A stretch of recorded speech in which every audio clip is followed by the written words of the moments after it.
on parle de liens akashiques, d'une certaine manière, mais pas tout à fait de la façon dont vous pensez que je vais le faire.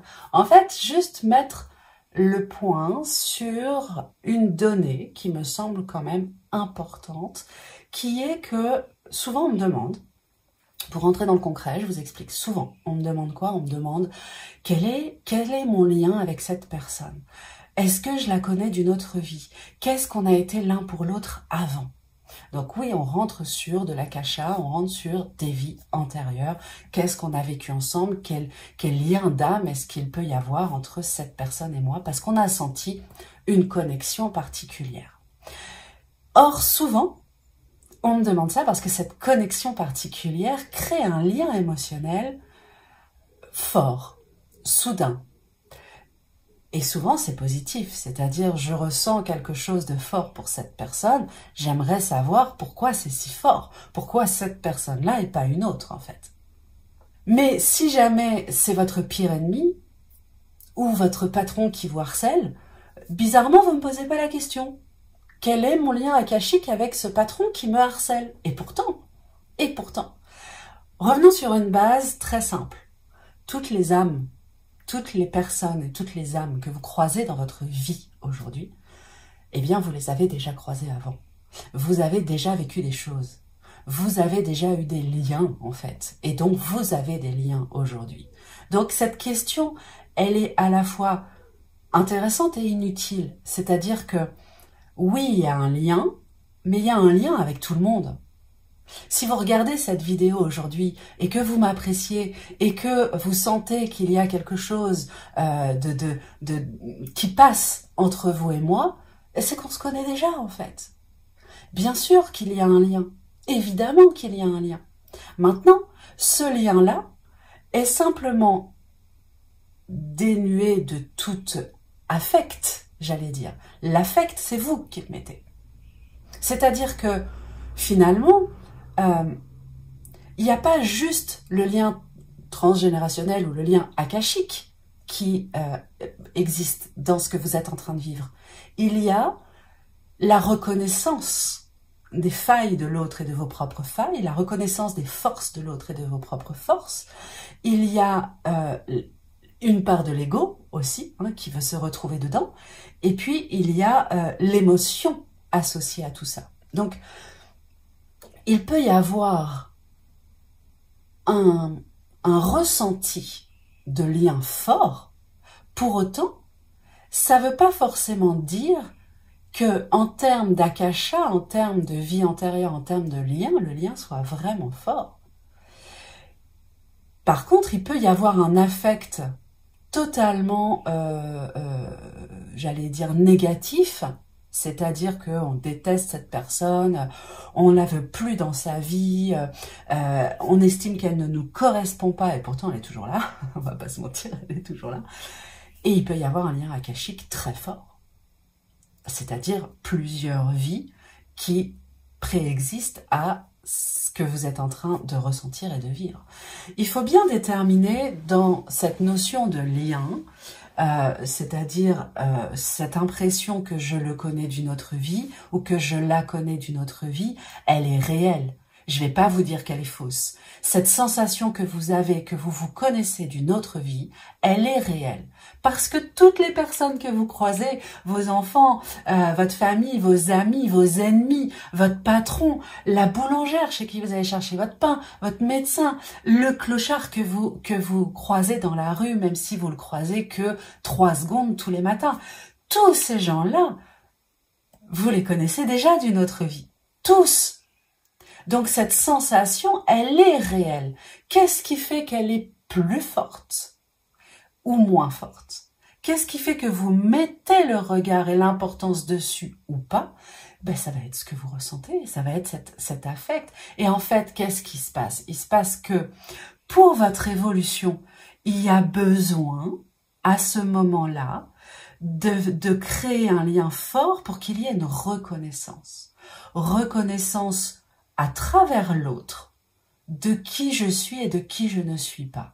Reconnaissance par l'autre Et redéfinition, et finalement, sans parler de redéfinition parce que ça peut être un peu mal interprété, mais en tout cas, redécouverte de ce qui compte pour moi, de qui je suis, de mes valeurs, de mes besoins. Et donc, il y a au-delà du lien quelque chose qui se joue dans l'humain. D'ailleurs, certains vont se reconnaître dans cette situation. Il y a plein de gens, moi, qui viennent à moi parce qu'ils se sentent oppressés, comprimés dans un lien à quelqu'un qui leur semble être un genre de flamme jumelle. En tout cas, de se dire, je suis à ce point lié à cette personne, mais cette personne ne fait pas partie de ma vie. Ça quand même, ça vous paraît pas un petit peu fou comme ça, juste vu de l'extérieur? Vous prenez un peu de champ et vous vous dites, cette personne-là est en train d'être en amour, en presque possession totale d'une énergie qui va vers quelqu'un qui n'est pas là, qui refuse ce lien et qui fuit ce lien. Qu'est-ce que vous croyez qu'il est en train de se passer? Oui, il y a un lien akashique. On est d'accord, on l'a vu tout à l'heure. Il y a un lien akashique pour tout. Ok. Mais alors quoi? Qu'est-ce qui se passe? Qu'est-ce qui se joue à ce moment-là? Il se joue de l'orgueil, de l'émotion, des besoins, des valeurs, des choses qui sont pas nourries et qui font que l'humain est en train de s'accrocher à ce qu'il connaît et qu'il a aimé, mais finalement, qu'est-ce que la personne a aimé? Elle a aimé ce qu'elle a vu d'elle-même dans l'autre, dans la relation à l'autre, dans ce qui s'est joué à l'autre, avec l'autre. Et l'autre, pour X ou Y raison, refuse ça, s'en va. C'est bien que la personne a à vivre avec elle-même et pas avec l'autre. Ce lien, même s'il est là, n'est pas obligé de se vivre concrètement dans la matière. Il peut être juste un point d'impact pour révéler la personne. Voyez? Et ça, c'est important parce que sinon, on s'enferme dans une spiritualité complètement, j'allais dire, schizophrène, où d'un coup, vous dites, mais parce qu'il y a un lien d'âme très fort, je dois rester fidèle à quelqu'un qui n'est pas là et m'empêcher de vivre ma vie, alors que, en fait, cette personne est venue révéler des choses de moi. Donc, il y a un moment, la spiritualité va répondre en disant, oui, ce lien est concret et réel, il existe, mais comme il existe avec la boulangère, le garagiste et la mère, le père et les enfants, mais c'est pas le lien qu'il faut regarder à ce moment-là.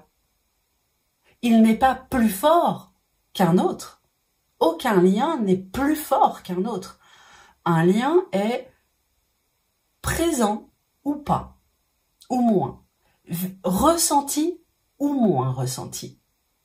Et il est ressenti parce qu'on met le regard dessus. Il l'est moins parce qu'on s'attache à regarder ailleurs.